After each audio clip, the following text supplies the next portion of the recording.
একদিকে এনজোর ব্যাপারে তটিনী কর্ণ চ্যাটার্জির সব কথা শুনে ফেলে পরশুরাম।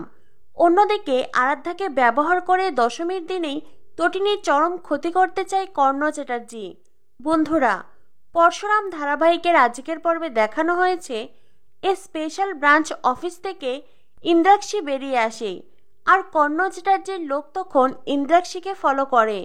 অন্যদিকে এ স্পেশাল ব্রাঞ্চের একজন অফিসার পরশুরামকে জানায় সেলিব্রিটি সেই মেয়েটিকে কেউ ফলো করছে। পরশুরাম তখন ইন্দ্রাক্ষীকে বাঁচাতে ছুটে আসে। অন্যদিকে কর্ণ চ্যাটার্জি সেই লোকটি কর্ণ চ্যাটার্জিকে জানায়, বস, সেই মেয়েটি অফিস থেকে বেরিয়ে এসেছে, তবে একটা বিষয় মাথায় রাখতে হবে, মেয়েটি সেলিব্রিটি, ওর যদি কিচ্ছু হয়ে যায় তো আমরা খুব মারাত্মকভাবে ফেসে যাব। কর্ণ চ্যাটার্জি তখন তার লোককে বলে, সেলিব্রিটির নিকুচি করেছি, মেয়েটিকে যে করে হোক আমার সামনে নিয়ে আসো। ওই মেয়েটিই জানে পরশুরামকে, আর ওর মুখ থেকে আসল সত্যি বার করতেই হবে। কর্ণ চ্যাটার্জির লোক বলে, ওকে বস, আমি দেখছি। এ বলে লোকটি কল কেটে দেয়। আর ইন্দ্রাক্ষীকে ধরতে চায়, তখনই পিছন থেকে পরশুরাম এসে সেই লোকটির মুখ চেপে ধরে তার ঘাড় মটকে দেয়।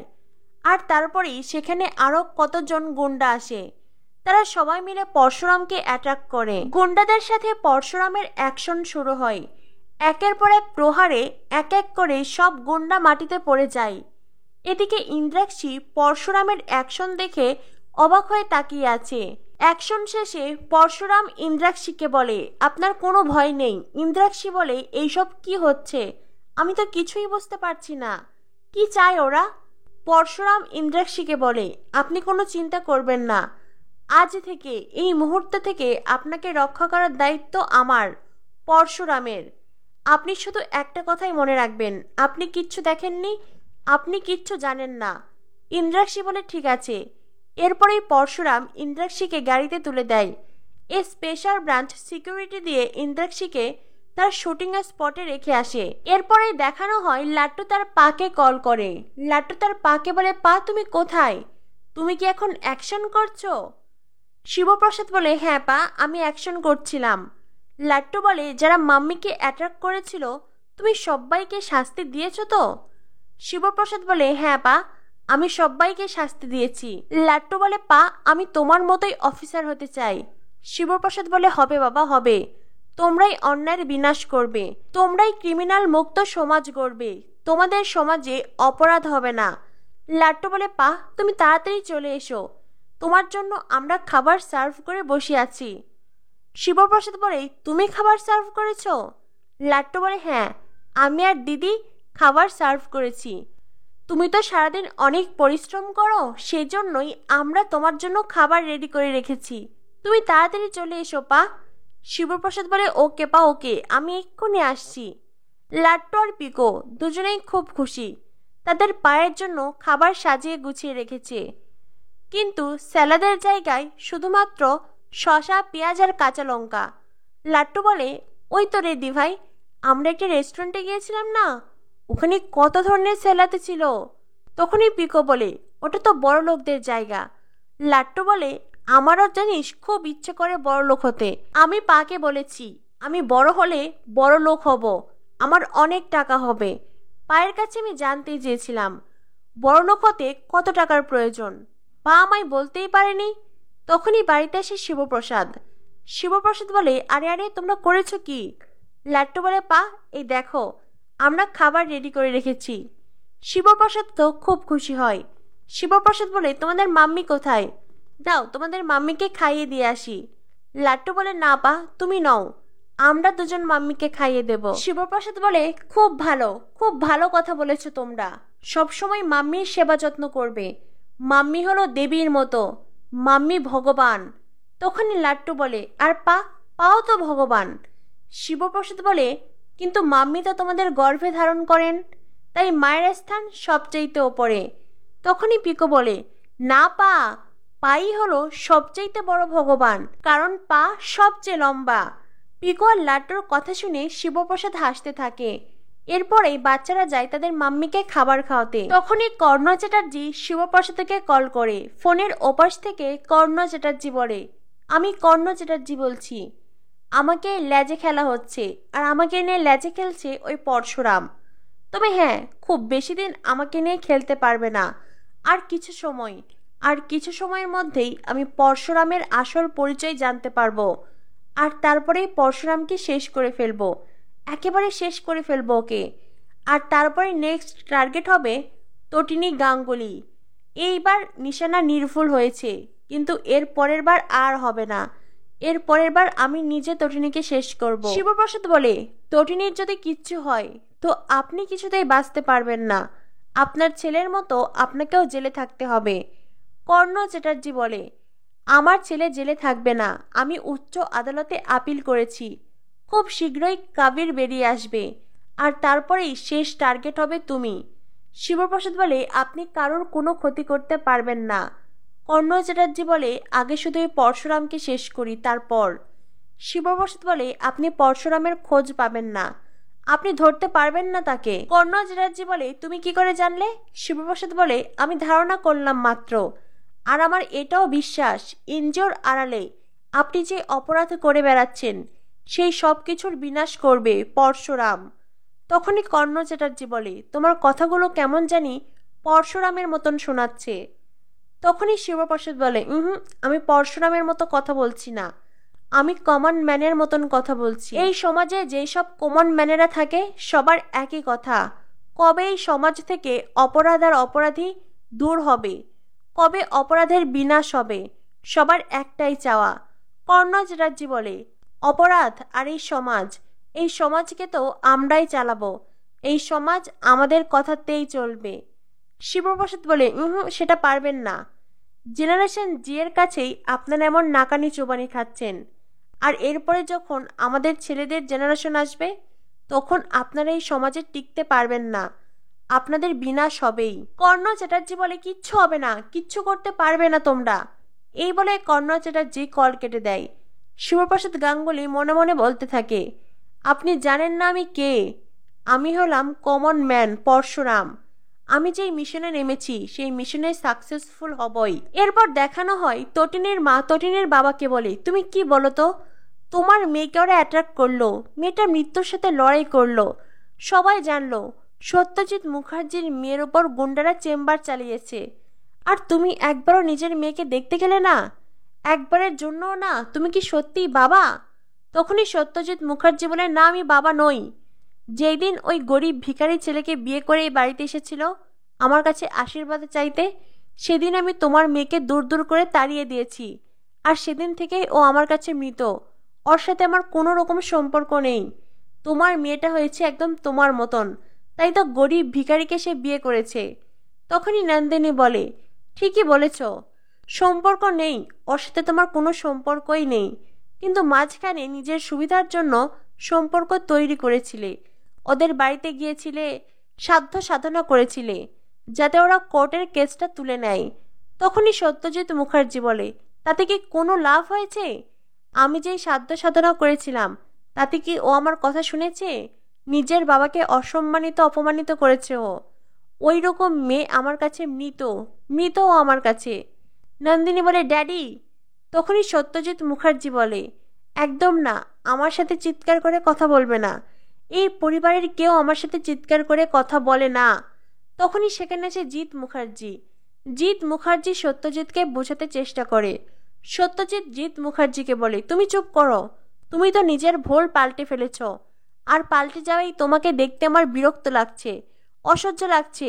ভুলে যেও না তুমি আর আমি দুজনেই উত্তপ্ত আগুনে পা দিয়ে রেখেছি, আমরা কেউ বাঁচতে পারবো না।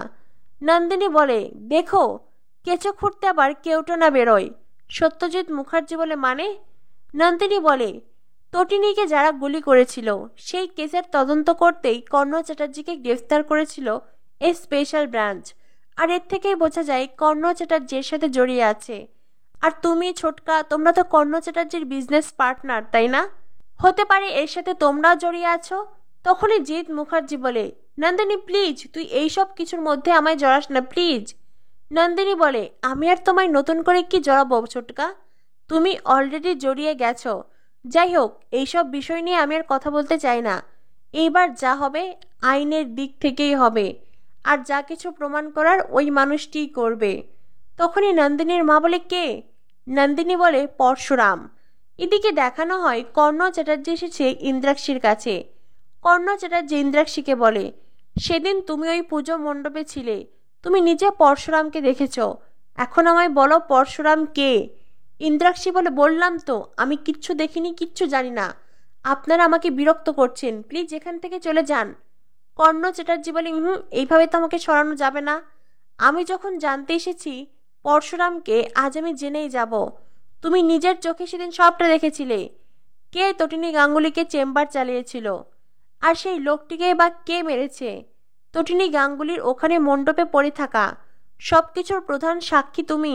তুমি পরশুরামকে দেখেছ, তাই ভালোই ভালোই বলো পরশুরাম কে, কি হলো বলো।